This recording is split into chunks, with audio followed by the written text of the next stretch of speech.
নমস্কাৰ আজি পুনৰ আপোনালোকক আমাৰ এই চেনেললৈ স্বাগতম জনাইছোঁ আৰু কিছুদিনৰ আগতে আমি এটা ভিডিঅ' কৰিছিলোঁ যে কেনেকৈ মৌ ৰস সংগ্ৰহ কৰা হয় মৌ এক্সট্ৰেক্টৰ ব্যৱহাৰ কৰি আৰু আন কিছুমান কথা আপোনালোকৰ আগত ভিডিঅ' এটাৰ যোগেদি জনাইছিলোঁ। আজি আমি চাওঁ আহক কেনেকৈ য'তে ত'তে যিবোৰ মৌৱে বাঁহ লয় বিভিন্ন ঘৰৰ চুকে কোণে বাঁহ লয় সেইবোৰ কেনেকৈ ধৰি বাকচত ভৰোৱা হয় আৰু এই ভিডিঅ'টো আজি আমাৰ জ্যোতিপ্ৰসাদ বৰুৱাদাই তেখেতে এই মৌখিনি এটা বাকচত ভৰাবলৈ আহিছে। আচলতে আজিৰ দিনটোত আমি দুজেগাত এনেকৈ মৌ বাকচত ভৰোৱা হৈছে, সেইকেইটাই দেখাবলৈ আপোনালোকক এই ভিডিঅ'টো কৰিছোঁ যে কেনেকৈ এইখিনি ধৰি বাকচত ভৰাব। প্ৰথমতে জ্যোতিদাই এই চাকখিনি সাৱধানে কাটিছে আৰু এইখিনিতে আপোনালোকক কৈ থওঁ যে অভিজ্ঞ ব্যক্তি নহ'লে এই কামটো যাতে মানে নকৰে, অভিজ্ঞ হ'লেহে এই কামটো কৰে আৰু এইখিনি কৰোঁতেও যিখিনি প্ৰটেকশ্যন আছে হেণ্ড গ্লভছ হওক বা মাস্ক হওক এইখিনি যাতে পৰিধান কৰি থাকে আৰু এইবোৰ চাকবোৰ কাটি এতিয়া সাৱধানে এখন প্লেটত ৰাখিছে আৰু এই চাকবোৰ যে ৰাখিলে এইবোৰ আচলতে এতিয়া যিটো বাকচত ভৰোৱা হ'ব তাৰ যিবোৰ ব্ৰুডিং চেম্বাৰৰ ফ্ৰেম, এইটো হৈছে ব্ৰুডিং চেম্বাৰৰ ফ্ৰেম, ইয়াত এইটো সাৱধানে এইখিনি বান্ধি দিয়া হৈছে যাতে মৌখিনিয়ে গৈ তাতে আকৌ চাকখন সম্পূৰ্ণ কৰে। আৰু এইখিনিতে আমি এইটো জনাবলৈ পাই সুখী হৈছোঁ যে আমাৰ থানাৰ OC ছাৰ তেওঁক দেখিছে, তেওঁ নিজে এইখিনি এতিয়া বন্ধাত লাগিছে। আচলতে তেওঁৰ এই বিষয়ে যথেষ্ট তেওঁৰ ফাৰ্মিঙৰ ওপৰত তেওঁৰ এটা হেঁপাহ আছে, তেওঁৰ ইণ্টাৰেষ্ট আছে আৰু এই বাকচটো আচলতে তেওঁৰ কাৰণে বান্ধি দিয়া হৈছে, তেওঁৰ কাৰণে ভৰাই দিয়া হৈছে, তেওঁ এই বাকচটো ঘৰত ৰাখিবগৈ। আপোনালোকেও যদি ক'ৰবাত তেনেকৈ আপোনালোকৰ ঘৰৰ চুকে কোণে ক'ৰবাত বা গছত এনেকৈ এই যিটো আমাৰ ঘৰুৱা মৌটো এইটো যদি দেখে তেনেহ'লে এনেকৈ বাকচ এটা আনি ৰাখিব পাৰে, কাৰণ মৌ যিখিনি ঘৰত উৎপাদন কৰা মৌ ডেফিনেটলি তাৰ আপোনালোকৰ পিয়ৰিটিটো যথেষ্ট বেছি থাকে। বজাৰ সাধাৰণতে যিবোৰ কিনা হয় বটলত সেইবোৰতকৈতো যথেষ্ট পিয়ৰিটি পাব। এতিয়া এইখিনি সেই চাকখিনি তেনেকৈ বন্ধাৰ পিছত ইয়াতে আচলতে এতিয়ালৈকে ৰাণীজনী বিচাৰি পোৱা নাই। এই ৰাণীজনী এতিয়া বিচাৰি আছে যে কোনফালে গ'ল, মাজত অলপকৈ দেখিছিলে কিন্তু ভিতৰত যিহেতু হাৰমনিয়ামৰ সিটো ছাইডে আচলতে সোমাই গ'ল আৰু এইখিনি মৌখিনি এনেকৈ অলপকৈ আনি সেই ব্ৰুডিং চেম্বাৰটোত ভৰাই দিয়ে শনিৰ। হাৰমনিয়ামৰ বাবে অলপ আচলতে কষ্ট হৈছে ইয়াত ৰাণীজনীক বিচৰা আৰু ৰাণীজনী ঘৰতকৈ উৰি যোৱাৰো এটা ভয় এটা আছে, গতিকে অতি সাৱধানে আমাৰ জ্যোতিদাই সেইখিনি চাই আছে। ইয়াতে হাৰমনিয়ামটো এতিয়া তলত নমাই ল'লে, নমাই এই চুকটোত যথেষ্টখিনি ইয়াতে মৌ আছে। এইজনী ৰাণীজনী পালে সেইতে ৰাণীজনী এতিয়া সাৱধানে ধৰি নি তাতে এতিয়া মৌ বাকচটোৰ যিটো ব্ৰুডাৰ চেম্বাৰ তাতে ভৰাব। এইটো মৌ বাকচৰ ব্ৰুডাৰ চেম্বাৰটো। এই যিখিনি চাকখিনি দেখিছে এইখিনিত অলৰেডি চাকবোৰ বান্ধি দিয়া হৈছে, যিবোৰ ফ্ৰেম দেখিছে ভিতৰত তাত অলৰেডি চাকখিনি বান্ধি দিয়া হ'ল, যিখিনি কটা হ'ল গোটেইখিনি বন্ধা নাই পিছত আৰু অলপ তাতে বান্ধি দিলে আৰু এতিয়া এইটো ৰাণীজনী ইয়াতে ভৰাই এইটো কমপ্লিট ঢাকি দিয়া হ'ব। এই ৰাণীজনী ভৰাব এতিয়া, এয়া ৰাণীজনী ভৰালে, তাৰপিছতে এইটো ঢাকি দিলে।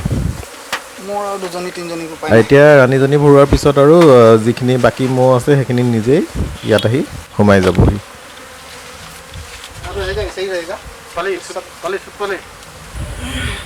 এতিয়া এইখিনি যে দেখিছে, মইতো আগে কেতিয়াও মোৰ জীৱনত এনেকৈ ইমানখিনি চাক কটা মোৰ দেখা নাই। এইটো আপোনালোকে চাওক আহক, ভিডিঅ'টো চাই গ'লে গম পাব ক'ত ইমানখিনি মৌ পোৱা হ'ল। এতিয়া যিহেতু মই আগতে কৈছিলোঁ যে আজি আমি দুজেগাত এনেকৈ মৌ বাকচত ভৰোৱা হ'ল য'তে ত'তে বাঁহ লৈ থকা, আৰু এয়া আইদবাৰী বাগানৰ এছিষ্টেণ্ট মেনেজাৰ এজনৰ ঘৰত তেওঁৰ তাতে পুৰণা এটা ৱাৰ্ডব এটাত এনেকৈ মৌ অলপে বাঁহ লৈ আছিল আৰু তেওঁ কোৱা মতে এইখিনি প্ৰায় 2 বছৰমানৰ পৰা তাত আছিল। আৰু ইয়াত এতিয়া আমাৰ জ্যোতিদাই এইখিনি আৰম্ভ কৰিছে আৰু ইয়াত এইখিনি গোটেই মৌখিনি বহুত বেছি মহ আছে ইয়াত আৰু এটা আচলতে সেইকাৰণে অলপ যিহেতু মহখিনি অলপ খঙালো হৈ আছে এতিয়া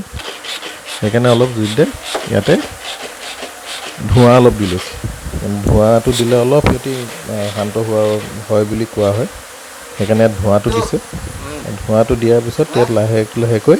এতিয়া চাকবোৰ কাটিব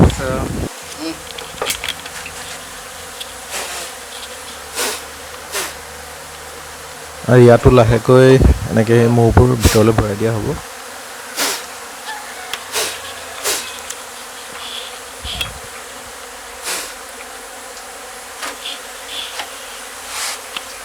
এইবোৰ দেখিছে কি ৰসাল একদম ৰসেৰে একদম ভৰপূৰ হৈ আছে দেখিছে কিমান ডাঙৰ চাক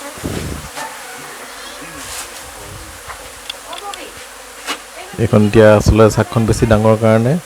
এইটো গোটেইখন একেবাৰতে নেকাটে মানে আধাৰ পৰা কাটি মানে অলপ অলপকৈ কাটি আনিব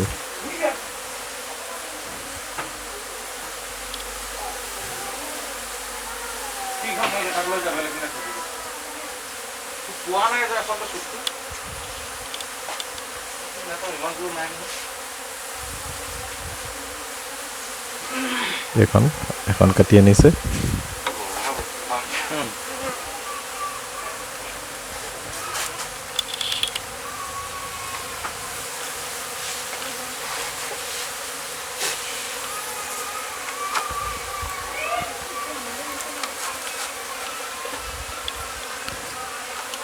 কিমান ৰসাল দেখিছেনে একদম এই কাঠতে দেখিছেনে কেনেকৈ ৰস ওলাইছে এইখিনি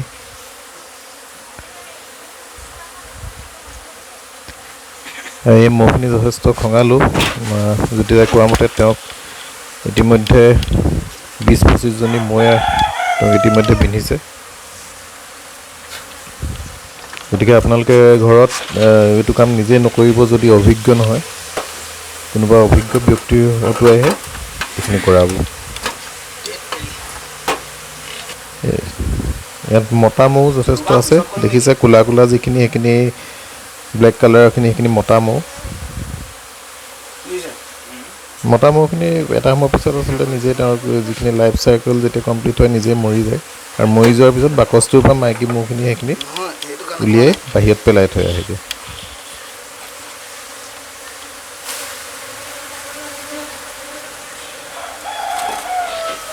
এইখিনি এতিয়া এই চাকখন থৈ পেলাই ইয়াত ধোঁৱাটো দি এই ইয়াৰ পৰা মহখিনি আঁতৰাই চাক কাটি গৈ আছে এখনৰ পিছত এখন ওলাই গৈ আছে ওপৰৰ পৰা দেখি আচলতে ইমানটা এটা অনুমান কৰা নাছিলে যে ইমান বেছি চাক থাকিব পাৰে বুলি এখনকৈ কাটি যোৱাৰ পিছত আচলতে সিটো চাইডলৈ ৱাৰ্ডৰোবটোৰ ভিতৰলৈ এখনকৈ একদম ডাঙৰ ডাঙৰ চাক ওলাই গৈ আছে আপোনালোকে দেখিছেই এতিয়ালৈকে 3-4খনমান কটা হ'লে তাৰ পিছতো এতিয়া এইখন কটা হৈছে এইখন কটাৰ পিছতো মানে আপোনালোকে যদি চাই দেখিব ইয়াৰ পিছত আৰু আছে এনেকৈ আচলতে একেবাৰে চুকলকৈ কেইবাখনো আছে গতিকে আপোনালোকে অনুমান কৰিব পাৰিছে যে কিমান বেছি ইয়াত ইয়াৰ পৰা মৌ ৰস ওলাব এতিয়া এইখন কাটিছে একদম